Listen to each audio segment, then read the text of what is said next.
హల్లెలూయా. ప్రభు యొక్క వాక్యంలో లోతుగా మనం చూస్తే దేవుడి యొక్క ఉద్దేశాలు ఏంటో మనకు అర్థమవుతుంటాయి.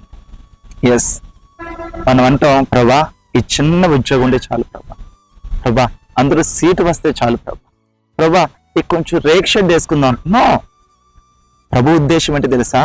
ఇక్కడ బైబిల్ గ్రంథంలో రాయబడి ఉంది. ఎఫెసీయులకు రాసిన పత్రిక 3వ అధ్యాయం 20-21. మనలో కార్యసాధకమైన తన శక్తి చొప్పున మనము అడుగు వాటన్నిటికంటను ఊహించు వాటన్నిటికంటను అత్యధికముగా చేయ శక్తి గల దేవునికి. హల్లెలూయా.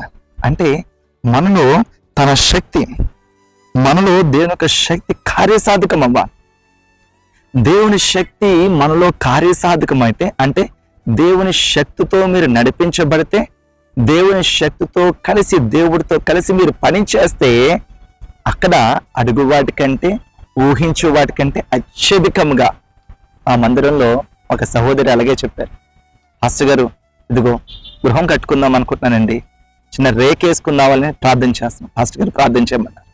నేను అన్నాను, దేవుని యొక్క ప్రేరేపణతో రేక్ షెడ్ కాదమ్మా, దేవుడు మీకు స్లాబే ఇస్తాడన్న. హల్లెలూయా. ఆవిడ అనుకుంది ఈ కొంచెం అంటదే. లేదు పాస్టర్ గారు, లేదంటే నేను ఎంతవరకు అనుకున్నాను, అంతకు మించి నా లోన్ కాదు కదా, నా ఇంకోటి అవి సహాయపడవు పాస్టర్ గారు. ఏది ఏమన్నప్పుడు కూడా మీరు నమ్మండి, నేను ప్రార్థన చేస్తానని చెప్పాను. దేవుడు ఖచ్చితంగా అద్భుతం చేసి ఆమె స్లాబ్ వేసుకోవడానికి గొప్ప కార్యం చేశాడు.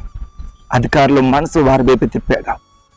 ఊహించిన మార్గాల్లోంచి ఆ ధనం రావడం సిస్టర్ చూశారు. ఈరోజు గొప్ప సాక్షిగా బిడ్డ నిలబడుతున్నాడు. ఈరోజు మీ జీవితంలో కూడా మీరు ఏమడుగుతున్నారో, దేనికోసం ఆశతో ఉన్నారో మీరు జ్ఞాపకం చేసుకోండి. దానికన్నా ఊహించు వాటికన్నా అత్యధికమైన మేలు. పాయింట్ ఏంటంటే మనలో ఆయన శక్తి కార్యసాధకం అవ్వాలి. ఆయన శక్తితో మనం నడిపించబడాలి. అంటే ప్రార్థనాపూర్వకంగా విశ్వాసంలో ఆరాధనలో మనం ఉన్నట్లయితే దేవుని యొక్క శక్తి మనలోకి వస్తుంది. ఆ శక్తితో మనం పని చేస్తే మనం వేసే ప్రతి అడుగు ఫ్రూట్ఫుల్ అండ్ మల్టిప్లై. హల్లెలూయా. ఈరోజు మీ జీవితంలో కూడా అడుగు వాటికంటే ఊహించు వాటికంటే అత్యధికమైన ఆశీర్వాదాలు మీరు, మీ కుటుంబం, ప్రతి ఒక్కరు కూడా పొందుకుందరుగాక. God bless you all.